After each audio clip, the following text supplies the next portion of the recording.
Ada fase dalam hidup yang tidak pernah kita rencanakan, namun hampir selalu kita alami.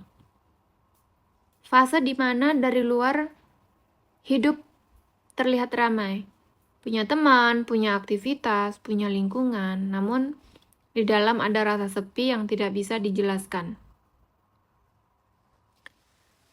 Saya pernah berada di titik itu, sekitar 2 tahun yang lalu, saya berada di keramaian namun merasa sendirian.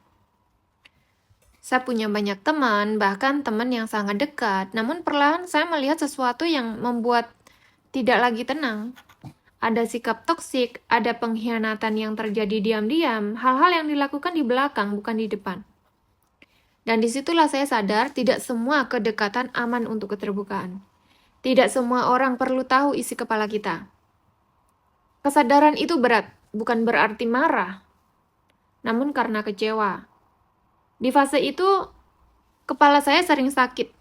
Bukan sakit biasa, namun karena terlalu banyak beban yang saya simpan, dan di titik itu, saya mengambil satu keputusan sunyi untuk memilih menutup diri dan memilih untuk sendiri.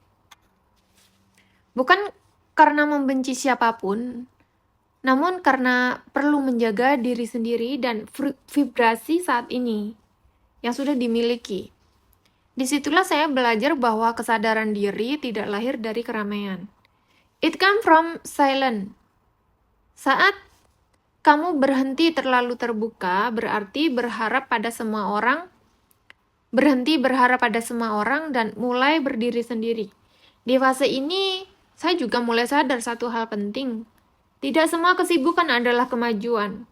There is a difference between being busy and moving forward. Lalu datang konflik yang lebih dalam. Bukan konflik dengan orang lain, namun konflik dengan diri sendiri. Ada peluang, ada kesempatan, ada hal-hal yang secara logika seharusnya saya ambil. Dan jujur saja, saya sebenarnya mau, namun ada satu hal yang jarang dibicarakan secara jujur. Kepala saya lelah, di titik itu saya butuh hiburan. Saya suka menonton drama Korea, drama Cina, dan sampai hari ini pun, itu masih menjadi cara saya mengisi ulang pikiran saya. Sebagian orang mungkin bilang, saya menolak semua peluang. Dan mungkin itu benar, namun saya belajar satu hal penting lagi. Otak manusia tidak bisa terus dipaksa produktif tanpa diisi apapun.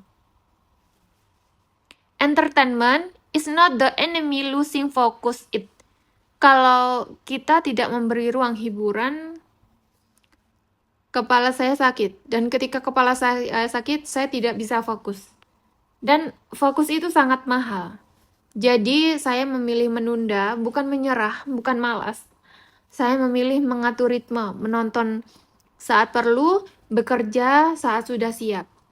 Karena saya tahu, kalau terlalu lama hanyut, saya akan lupa saya mau kemana. Di fase ini juga, saya mulai mengurangi circle. Bukan karena merasa lebih baik, namun karena tidak semua orang perlu ikut dalam perjalanan. Di fase sunyi, saya sedang membangun fondasi. Not for speed, but for sustainability. Bisnis yang kuat tidak lahir dari keramaian, namun dari kejelasan. Dan kejelasan tidak datang saat semua orang bicara. It comes when you finally listen to yourself.